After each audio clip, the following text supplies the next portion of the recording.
Hello Power Rangers Lightning Collection fans, and welcome back to Toku Topics.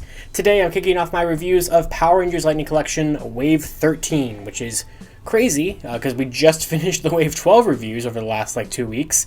But yeah, Wave 13 decided, hey, I don't need to come out in March 2023, how about right now? So somehow, Big Bad Toy Store got 3/4 of the wave in stock.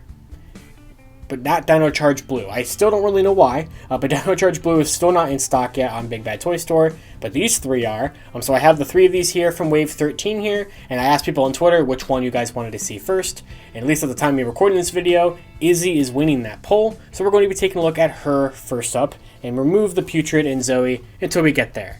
And so far, the boxes have been going great. Look at that giant hole in there, but we're going to get there when we get to Zoe's figure. But of course, as you can already tell, as they're falling over on the floor, this is the first Power Rangers Lightning Collection regular wave box to have the plastic-free packaging. It is here. We are at this point now. So Wave 13 introduces the plastic-free packaging for the single-release figures. Now, we did already get to see some single-release figures in this kind of packaging with the Ryu and Chun-Li figures from the Street Fighter line. But with the two of them, they kind of had a special sized single release box because they had all the extra accessories and everything. So this is the first time we actually have just what a regular figure from here on out is going to look like. And I gotta admit, I like it. It's actually pretty nice. Actually having it in person, I do quite enjoy the new boxes. I will always, of course, have a soft spot for the original boxes. Of course, here's Lost Galaxy Greens because I'm actually recording this right after I recorded my Damon video. But as you can see, the new boxes have the whole big flap up here to have the little hook for the shelves, which of course in the past was always just like a piece of plastic at the top, which if you got them online, most of the time you wouldn't even have the little flap upward. If you obviously got it on a store shelf, you would. But as you can see, the box is a little tinier now, at least from the actual box. This is obnoxious, and it definitely does make kind of stacking these going to be a lot more difficult. But I don't really know how else you could have done it unless you just put that plastic tab right on here, which maybe that could have worked. Maybe that was too much weight on this kind of thin cardboard. I don't really know. But also the box is thinner now. So here it is. I'm going to try to line it up there. So as you can see, there's still a little sliver of the original box in terms of size sticking out there. And then on the sides as well, you do have a significant, smaller amount there. But, artwork wise and kind of design wise, it's really not too bad. I really do like the front of these. With the whole you get the glossiness on the Lightning Collection logo, on the figure render, which used to be on the back, and also on the little artworks in the corner. On the sides, you do get a pretty nice full piece of that artwork. Now, I don't think we have a one sole main illustrator anymore like we had with Tom Whalen for the last 4 years. But I still do like this artwork a lot. It does look nice. We'll kind of compare it here, lined up with other figures from the waves, there's the Putrid.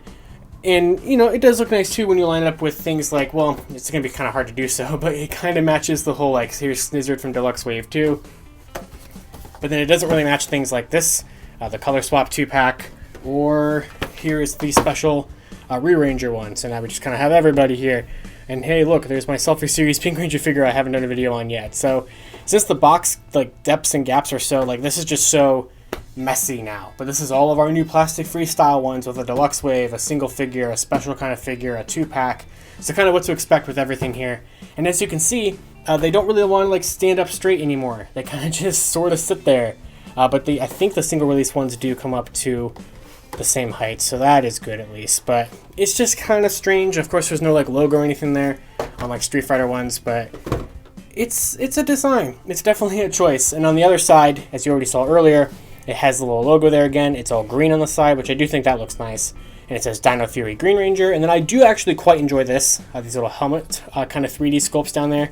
That's actually pretty cool. I do like that quite a bit. And as you can see, Dino Fury Green Ranger, you have the render of Izzy there. Now, I'm pretty terrified to open this figure because I've seen a lot of QC problems with this one, ranging from feet breaking. Some people have had duplicate helmets in there and no Izzy head. Some people have not had morphers on her wrist.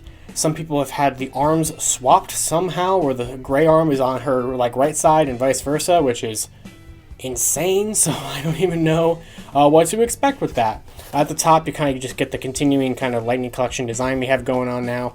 On the bottom, you get the whole plastic-free packaging thing. And on the back is where you get the barcode and stuff now, all the copyright stuff. And then I really do really like the back of these now. So you have the same render as on the front, but it's just kind of cropped. It says Izzy Garcia, so it actually includes the character's name now, which I think is really cool. And of course it says Dino Fury Green Ranger. And then here you do get the whole accessories layout for her. So here's her figure, which is 5.75 inches, which makes sense because the female figures are usually a little smaller. Then we have her helmet, which actually that kind of suggests that she comes in the box with the civilian head on, which might be the case. I'm actually not quite sure. We get the Chroma Fury Saber and an effect piece that I don't believe is new. But yeah, so this is our second Dino Fury Ranger to join the line, following Zato from Wave 11, so even that wasn't too long ago. And I do have him down here to compare with, once we open up Izzy here, to kind of further the current team, or I guess sort of still the current team, because they are getting the designs for Cosmic Fury. But as I've done with other plastic-free packaging ones, which is probably going to be one of the last times that I do so, I am going to go ahead and open this on camera. Just also, so that way if there are any quality control problems on mine, which, please know, we can experience them live on camera for the reaction. Wouldn't that be fun? Alright, so... Okay, so here is the tray that Izzy comes in. So, yeah, we're really not using a lot of box space here, are we? So that is crazy to me. Like, how much there's just nothing there. So like that's how those boxes like my Zoe one got damaged, which I'm definitely going to rant about in my Zoe video, because there's just like no barrier there. And also, yes, she does have her civilian head on outside of the box, so that's interesting. So we kind of have this whole little tray to lift up there, and that is where our copyright thing is, or our safety thing, bag of accessories, which I'll take a look at in a second, because of course we have the actual figure itself, which we just kind of have to take out of the little tray. And of course, just like, you know, more recent ones, we have it in a baggie. So, let's see, did she turn out okay? Yeah, alright, looks pretty fine to me. Her hands are pretty turned around. Let's see, everything seems okay. Can I move the feet without them exploding or breaking? That seems okay, good. The arm, rotate that there. Okay, looks good. Yeah, alright. And then she does have kind of a whole different kind of neck joint there, which we will take a look at in better detail as I kind of try to line it up. But yeah, alright. Izzy does not look too bad out of the box for the first Wave 13 figure. So, oh, I see what people are talking about with that. Okay, we're going to get to that, obviously. So we're going to put her off to the side. And then I'm going to... Oh, there she goes. I knew she wasn't going to stand. Let's try it like that, maybe. There we go. I'm going to bring the camera down a tad so I can just dump the accessories out. So hopefully we have everything. So... Oh, I see a helmet. I see a hand. Okay, so there's a hand. There's another hand. There's a helmet. We're looking for a Chroma Fury Saber and an effect piece. Oh, holy crap. Oh my god. Look at that. Oh, that is absurd. Oh, I do not like that at all. That is not good. Oh, that is terrible. Okay, alright, so let's clean everything up here. That's, I mean, it could be a lot worse. But yeah, that's, I mean, yeah, you can obviously reheat that, but like that is, that's plastic-free packaging for you right there. So, alright, let's clean this up. Okay, so here is Izzy out of the box and everything that she comes with. And this is a pretty solid figure. You know, now that I'm over my fear of opening it, because I was just terrified with all the quality control problems, mine seems to be okay here. So, you know, fingers crossed that that doesn't, like, completely, I don't want to completely eat my words here later on in this video, but for the most part, yeah, it looks pretty good. I will say, I don't see the face that much. Like, I don't really see Izzy in there too much, Tessa Rao. Which, I mean, I do, but like certain angles, I don't know. Something looks off about it. It looked like that in the promo shots too, and I don't really know what it is, but there's a picture of her next to Tessa Rao. And I don't know, because I kind of hold the like Beast Morphers and Dino Fury ones to a higher standard, because they should just be able to get some pretty direct 3D scans of the actor likenesses, something that all the other seasons don't really have the luxury of. But like, I don't know, I feel like that one did not turn out as good as Zato's, which even his I didn't think was like the absolute greatest, but for the most part, the actual figure itself is pretty nice. So if taking a look here at Zato from Wave 11, this was before the full-on transition over to pinless, which Izzy is, so that's pretty nice. So hopefully if we ever do get Amelia, which hopefully we'll get her soon, she would also be pinless. She does have the drop-down legs there. She does have double joints, which actually those move pretty nice and smoothly, so very happy about that. She does have double jointed elbows, which is something we've had with pretty much every female figure since Wave 11. So those actually move very nicely. Very happy with those. Don't feel like they're as prone to breaking as some of the earlier female figures. So far, definitely happy with Izzy here. Now I know, ooh, that felt a little weird. Like that kind of felt like that was going to break. Yeah, because it's a little loose on there. So, going to be careful with her left arm there. But the Morpher, so the Morpher looks pretty good. I don't think it's as necessarily detailed as Zato's is. I mean, it basically is.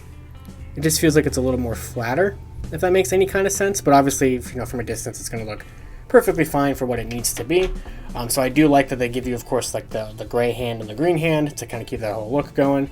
And yeah, it looks pretty solid. I think the little lightning bolt here still does look strange. I think that they just don't paint it thick enough. That also feels like a pretty loose arm overall. But I just feel like they don't paint it thick enough, and it makes kind of these weird, thinner kind of designs that I don't feel like looks completely show accurate. It's like here it is compared to the suit, which of course the suit in the Japanese footage is male because we gender swapped it for Dino Fury, but I don't know what it is exactly because like Zato's was the same way. I just felt like the lightning bolts is not painted on there super greatly. That's one thing where I think the basic figures actually do look quite a bit better for both of these guys, which is just kind of odd. But also kind of looking here, you can see, I think on Zato's, I know I keep comparing it to him, but just because of the nature of this joint, they did paint it a little bit more on there so that way when you move it up, you still see some of the paint. But of course, just it kind of stops there naturally, so like you don't really see where the paint stops. But since the female figures kind of have a little bit more range on that joint, you definitely do see where the design stops, which you're probably not going to see that too often, of course. But so I think that they definitely painted a completely adequate enough amount there to get the point across. But yeah, not too bad. We'll go ahead and swap the head, which is interesting that they come with the head on this time. So that came off pretty easily. And as you see, we have this whole neck joint here, which can rotate. And then you have the actual joint inside, which can also kind of rotate. But to kind of sort of line up to as perfect as it's supposed to be, you're supposed to do something like that.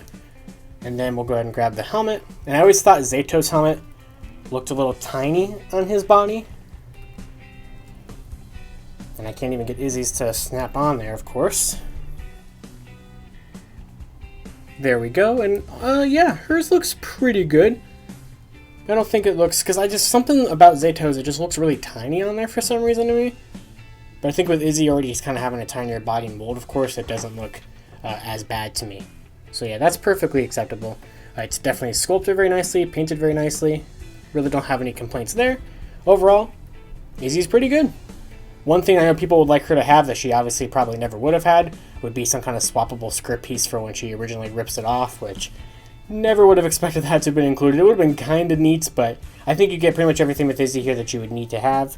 Now taking a look at the swappable hands, you do get this kind of splayed open sort of hold, like kind of regular weapon holding hand, which is definitely what that's for, because these ones that come on the figure are not going to be able to hold any of these weapons, and then you get the same kind of weapon holding hand for her left hand there. And then you do get the Chroma Fury Saber, which has seen better days, as you can see. So one thing to note is that here's Zato's version of it.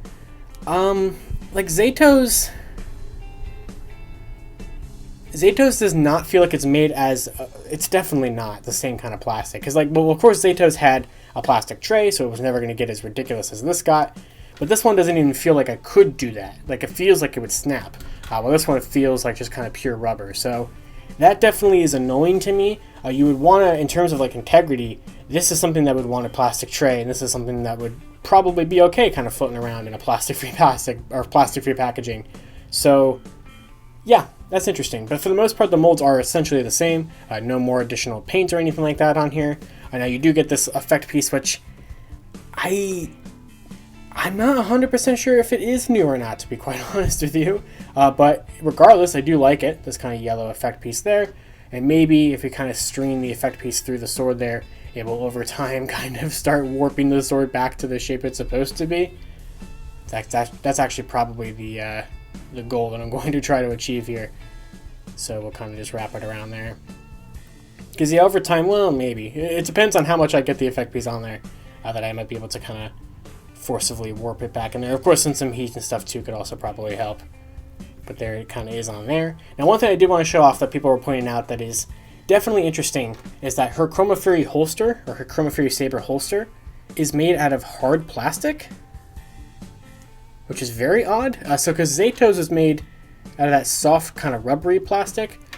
This is definitely not. This is definitely made of a lot thicker, kind of harder rubbery plastic. So we'll see how tricky it is to even get the sword in there, which maybe just kind of trying to force it through here will kind of start straightening it out over time. Yeah, because like that last peg doesn't really want to stream through. So there it kind of is. Of course, it'd probably stream through a little bit better if it wasn't so screwed up. But there is the Dino Fury, or the Chroma Fury Saber, holstered in there, which does look pretty good. I'm happy to. I always like whenever they include holsters. I'm looking at you, Lunar Wolf Ranger. But it is a lot thicker of a material. It's a lot harder to take the sword in and out, and I feel like that would maybe break it over time. But yeah, overall, Izzy is pretty solid. And as Izzy stands here and kind of wonders what happened to her sword in confusion, that wraps up my video review of the Dino Fury Green Ranger from Power Rangers Lightning Collection Wave 13. So, it's definitely a good one. I definitely think that it's not the most perfect figure. Like I said, there's just some weird things about it. But for the most part, it's pretty solid. I think the head sculpt, like I said, could have been a little bit better. And I am a little bit more judgmental on the newer Seasons ones, specifically Beast Morphers and Dino Fury, just because of the extra materials at hand that they could have to make them even better than some of the older Season ones. Especially taking a look at, like, off the bats of Wave 12, which had some pretty decently solid face sculpts for the older figures there. But besides that, I think Izzy's definitely a good figure to add to your collection, especially since this is the only way to get a regular Dino Fury Green Ranger figure outside of the Amazon exclusive basic figure 5-pack from last year, which is definitely very annoying. But yeah, that's going to do it. So until next time, I'm going to be leaving an Amazon affiliate link for her down in the description below. She is still listed for a March 2023 release date from Amazon, but that definitely could get bumped up. And I'm also going to include the Big Bad Toy Store link for her, which is where I got mine, in the description below. And of course, also until next time, you guys can follow me on Twitter at LivingRangerKey or LandingFigPR, and I'll see you all later.